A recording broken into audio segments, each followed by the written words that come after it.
ജയിക്കാൻ നീ ഉയർത്തിയ കൊടി നീയായിട്ടഴിക്കുന്നോ അതോ ഞാൻ അഴിപ്പിക്കണോ? വാക്കിന് നേരും നെറിയുമില്ലാത്ത കള്ളപ്പരിശ. കേരളത്തിലെ 80% വരുന്ന സ്ത്രീകളുടെ പേരങ്ങൾ തന്നേക്കാം ഇതുപോലെ ആക്രമിക്കപ്പെടുന്നവരെ. എന്താ അതുപോലെ പ്രിവിലേജ് ഉണ്ടോ ഇവിടുത്തെ പുരുഷന്മാർക്ക്? ആരായത് നിന്നോട് പറഞ്ഞത്? ആരും പറഞ്ഞല്ല, ഞാൻ ചുമ്മാ ഊഹിച്ചതാ. ഒന്നുകളഞ്ഞോ അയ്യോ പട്ടി. ഇത് ഞാൻ വെല്ലുവിളിക്കുന്നു. ഇങ്ങനെ സംഭവിച്ചിട്ടില്ലാന്ന് താങ്കൾ തെളിയിക്കുന്ന താങ്കൾ തെളിയിക്കുക. ജീവിതത്തിൽ ഒരു ദിവസം ഇതുപോലെയുള്ള തോണ്ടലും പിച്ചലും ഏൽക്കാതെ പോയ അത്രയും നന്ന്. ഇതുപോലെ തോണ്ടലും പിച്ചലും ഏൽക്കാതെ പോയ അത്രയും നന്ന്. എന്തെങ്കിലുമൊക്കെ പറഞ്ഞാൽ മതിയോ? ആ പെൺകുട്ടി ആരാ ആക്രമിക്കുന്നത്? ചുമ്മാ എന്തെങ്കിലും പഞ്ച് ഡയലോഗിന് വേണ്ടി പറഞ്ഞാൽ മതിയോ? നേരത്തെ പറഞ്ഞ ആൾക്കാർ പറഞ്ഞ വാക്കിന് ഒരു വിഷമമുണ്ട്. ശുദ്ധമായി പറഞ്ഞാൽ എനിക്ക് പറഞ്ഞ വാക്കുകൾ കുറഞ്ഞു പോയി. ഒരു മരിച്ചവനെ കുറിച്ച് പറയുമ്പോൾ കുറച്ച് മര്യാദ കാണിച്ചുകൂടി? നിന്നോടൊന്നും പറഞ്ഞിട്ട് കാര്യമില്ല. നോ ഇൻഫർമേഷൻ, വിവരമില്ല. ആത്മഹത്യ ഒന്നിനും ഒരു പരിഹാരമല്ല. അതറിഞ്ഞതിൽ എനിക്ക് വലിയ സന്തോഷമുണ്ട്. പക്ഷെ യാതൊരു വിധത്തിലുള്ള ഒത്തീർപ്പിനും നീ ശ്രമിക്കണ്ട, ഞാൻ അതിന് തയ്യാറല്ല. പറയാം, ഞാൻ തിരിച്ചൊരു കണക്ക് പറയാം. 53% ഇന്ത്യയിലെ പീഡന പരാതികൾ വ്യാജ പീഡന പരാതിയാണ്. കോട്ട് ചെയ്യുന്ന റിപ്പോർട്ടുണ്ട്, BBC കോട്ട് ചെയ്യുന്ന റിപ്പോർട്ടുണ്ട്. ഞാൻ സോഴ്സ് പറഞ്ഞാണ് പറയുന്നത്, കയ്യിൽ നിന്ന് പറയല്ല. 53%. എല്ലാരും വിളിച്ചു നോക്കൂ, ആ സംഭവത്തിന്റെ പേരിൽ ആ യുവതിയെ ഈ രീതിയിൽ ആക്രമിച്ചാൽ ഉണ്ടാകാവുന്ന പ്രത്യാഘാതം എന്ത് എന്നത് ഓർമ്മിപ്പിക്കുകയായിരുന്നു LC ഉമ്മൻ.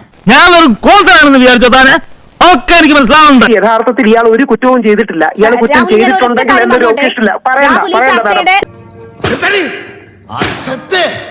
ഞാൻ പക്ഷങ്ങളില്ല. ആ പയ്യനെ ഇപ്പോഴും വിക്ടിം ബ്ലെയിം ചെയ്യാനാണ് പല ആൾക്കാരും ശ്രമിക്കുന്നത്.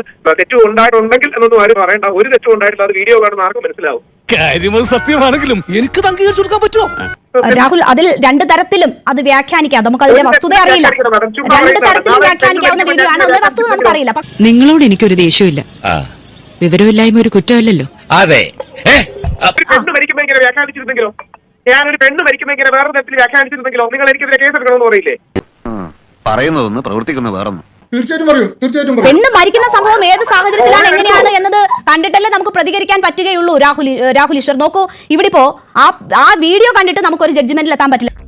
അതൊന്നും എനിക്കറിയാൻ മേല. ഇങ്ങനെ എന്തെങ്കിലുമൊക്കെ പറയുമ്പോഴേ എന്റെ മനസ്സിനൊരു സന്തോഷം ഉണ്ടാവുള്ളൂ. ഞാൻ എന്റെ സന്തോഷം നോക്കിയാ പോരെ. ആക്രമണങ്ങൾ എന്ന് പറയുന്നത് ഒരു ജീവൻ കൂടി നഷ്ടപ്പെടുത്തും. അപ്പോൾ അതുണ്ടാകാതിരിക്കാനുള്ള ജാഗ്രത താങ്കൾ ഉൾപ്പെടെയുള്ളവർക്കില്ലേ എന്നതായിരുന്നു എന്റെ ചോദ്യം. സൂക്ഷിക്കണം, നമ്മളെ കുഴപ്പിക്കാനുള്ള പരിപാടി. സൈബർ ആക്രമണം നടക്കുന്നതിനോട് യോജിപ്പിച്ച് അതിനെ തള്ളി പറയാൻ ഞങ്ങൾ തയ്യാറാണ്. പ്രതികാരമല്ല, നീതിയാണ് വേണ്ടത്, നിയമ നടപടികളാണ് വേണ്ടത്. അയ്യോ, അങ്ങനെ പറഞ്ഞൂടാ. പിന്നെ ഞാൻ എന്തിനു വന്ന? മുഖ്യമന്ത്രി അടക്കമുള്ളവർ ഇതിൽ പ്രതികരിക്കണം. ഒരു സ്ത്രീ മരിക്കുകയായിരുന്നെങ്കിൽ മുഖ്യമന്ത്രി പ്രതികരിക്കുമായിരുന്നല്ലോ.